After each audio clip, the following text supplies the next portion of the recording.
আজকে মহামান্য হাইকোর্ট থেকে আমরা নির্দেশ পেয়েছি, আমরা ন্যায় বিচার পেয়েছি।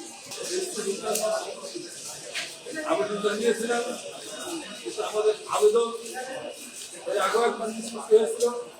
হাইকোর্ট অনেকগুলো, এখন আমরা হাইকোর্টে এসেছিলাম, হাইকোর্ট অনেকগুলো জায়গায় ইনকোয়ারি করার জন্য নির্দেশ দেওয়ার পর ইনকোয়ারির পরও অন্যায়ভাবে আমাদের রেজিস্ট্রেশন না দেওয়ায় এবং অপেক্ষাকৃত অনেক দল তাদের 85 লাখ টাকা রেজিস্ট্রেশন হয়েছিল।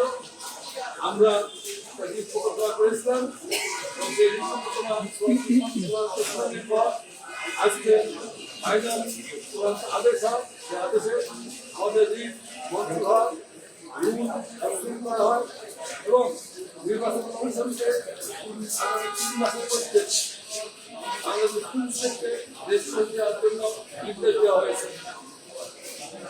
বাংলাদেশ পুলিশের বর্তমান চেয়ারম্যান আমি অ্যাডভোকেট ফরিদ এবং মহাসচিব অ্যাডভোকেট সৈয়দ মাহবুব হোসেন আমাদের সবাইকে ধন্যবাদ। মহাসচিব নিজেই সিটিজেন ছিলেন হাইকোর্টের, আমি আইনজীবী ছিলাম।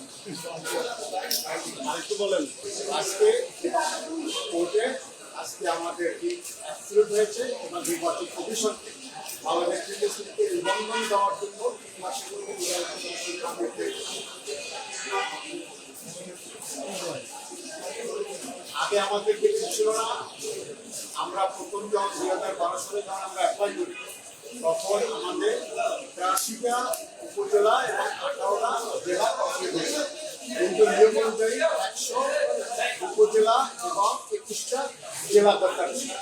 তখন আমরা আবেদন করেছিলাম যে আমাদের বাকি 18টা এবং 3টা রিইনকোয়ারি করতে। অন্যান্য কয়েকটা রাজনৈতিক দলের আবেদন মঞ্জুর করছে, কিন্তু আমাদের তা মঞ্জুর করে নাই। না করলে ওই আদেশের বিরুদ্ধে আমরা হাইকোর্টে এসেছি, হাইকোর্টে ঠিক করেছি, হাইকোর্ট অর্ডার দিয়েছে যে এটা রিইনকোয়ারি করার জন্য নির্বাচন কমিশন নির্দেশ দিয়েছে। রিইনকোয়ারির পরে আবার নির্বাচন কমিশন আমাদেরকে নিবন্ধন থেকে বঞ্চিত করেছে। আমাদের 101টা এবং 21টা জেলায় 101 উপজেলা হওয়ার পরেও নির্বাচন কমিশন আমাদেরকে নিবন্ধন দেয় নাই। তখন আওয়ামী লীগ সরকার ছিল ক্ষমতায়, সরকার নির্দেশিত হয়েছে, আমরা দুটো তখন আওয়ামী লীগ সরকারের নির্দেশে অনেকগুলো নিবন্ধন পেয়েছে, আমরা উপস্থিত পাই নাই, যেটা বাস্তব সত্য কথা।